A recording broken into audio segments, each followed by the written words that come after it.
Sorry for the mess, sometimes these durability tests can get a little dirty. This video is sponsored by Chime, but more on them later. The Galaxy Z Fold 6, at first glance, to me anyway, feels a whole lot like the Z Fold 5, and the 4, and the 3. Samsung has modified the rings around the 3 camera lenses, and made the center crease slightly less pronounced with its new sheer thickening fluid design, which hopefully we'll see more of in a second.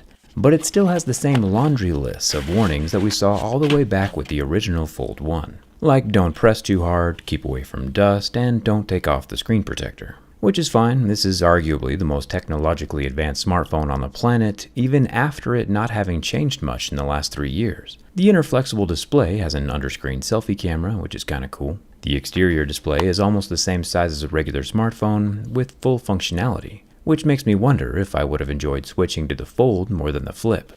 But I'm not about to change my phone again, cause once every 3 or 4 years is enough for me. Starting off with the inner screen scratch test, even with this new sheer thickening fluid upgrade, the exterior layers of the display start scratching at a level 2 with deeper grooves at a level 3. And since fingernails, horse hooves, and elephant tusks are also a 3 on most scale of hardness, this display would get wrecked by all of those things. As a side note, something I learned yesterday was that elephants can smell and locate water from over 10 miles away, which is crazy. The exterior glass is a Victus 2, meaning it scratches at a level 6 with deeper grooves at a level 7. And that front-facing 10-megapixel camera is protected by the same glass. Samsung is calling this the lightest Fold ever made. It's a whole half an ounce lighter than its predecessor. For my American audience, a half an ounce is about the same weight as 2/4. Still made with aluminum though, except for the 5G antenna location. Up at the top we have a very interesting earpiece loudspeaker opening. You can see the tip of my razor sink into the device while still being visible through the front slit above the screen. It'll be interesting to see what's going on there from the inside in a few minutes, especially since the Z Fold 6 is immersible in liquid.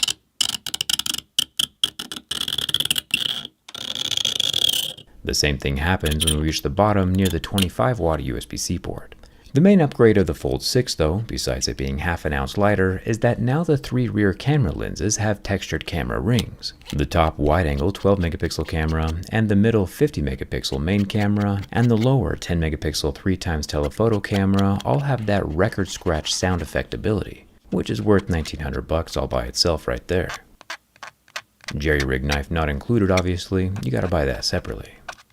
The center screen size is the same as last year with the same pixel density, but this year we do have a higher peak brightness, which is nice when you're scrolling through fire memes all day. This Fold 6 lasts about 25 seconds under the heat from my lighter before the pixels go black and the upper layers of the plastic melt. Another subtle upgrade this time around is that the phone's ingress protection rating actually includes dust. IP48 means that it's protected from dust specks greater than 1mm in size. And I don't know if you've been outside recently, but 1mm is pretty big when compared to the average granule of dirt. And if we spread copious amounts of this outside stuff all over the hinge and munch on it for a bit,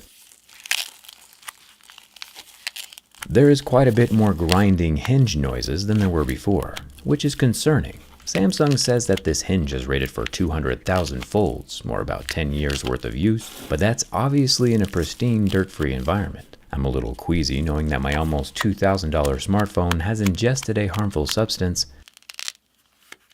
It seems like the dust protection is a little bit less protective than it was last year, at least with my own testing. Finally, the bend test. With the Fold 6 closed, it's obviously a tank. 2 slabs sandwiched on top of each other aren't bending anywhere from the back or the front. Opening the Fold 6 though, and going backwards, shows off a whole lot of flex. But it does lock out without damaging the display, or the hinge, or the frame. Bending along the crease of the hinge itself, kind of like the iPad, does not yield any catastrophic results, unlike the iPad. The Z Fold 6 survives my durability test, which means now we can commence the teardown and see how much dirt got captured inside of that hinge. I do like that the Fold 6 comes with 1 free screen protector replacement in the first year, and if the screen itself gets toasted, which mine is probably going to be, a full screen replacement in the first 2 years is only $200, which isn't that bad. With the professionally replaceable exterior screen protector removed, the Fold 6 is still functioning like normal, for now. The other permanent layers below that screen protector require a bit more finesse. And it might be hard to see something so transparent get sliced away from the pixel layers, but you know what else is transparent? Chime, an award-winning banking app with no hidden fees or monthly minimums. By the way, I think this second layer is just another layer of permanent plastic and not the sheer thickening fluid. The best way to save money, besides buying last year's phone for half the price, is just keeping track of where your money is going. It's very much possible to still have fun and still make financial progress at the same time. You can start building your own credit with Chime's secured Credit Builder Visa credit card, which has no annual fees or interest. Personally, for the past decade, I've put all of my daily purchases on a credit card and then go pay it off in full every month just to build my credit. Since with better credit could come lower rates on loans, which help considerably when buying things like a car, a phone as expensive as a car, or a house.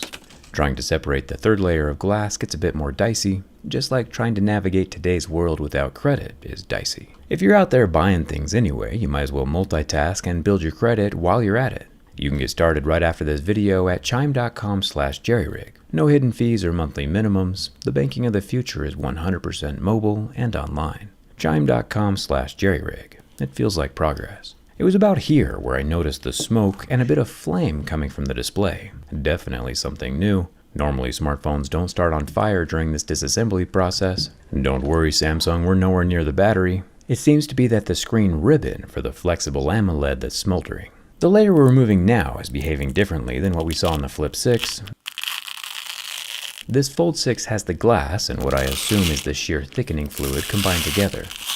And again, just guessing, but you can see the ultra-thin glass crumble as I peel it away from the carbon fiber reinforcing layer below. The carbon fiber is a tad melted in the corner, but comes away from the phone easy enough. It looks like the left side is where some of those ribbons are located, so we must have shorted out some of the power wires with one of my slices. The carbon fiber can peel away from the gold digitizer.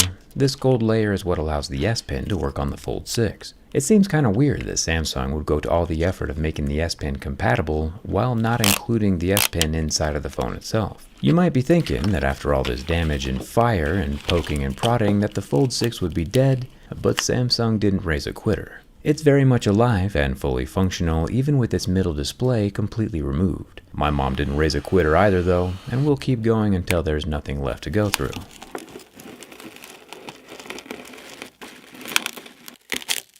The back panel comes off easy enough, and the front AMOLED also comes off easily enough.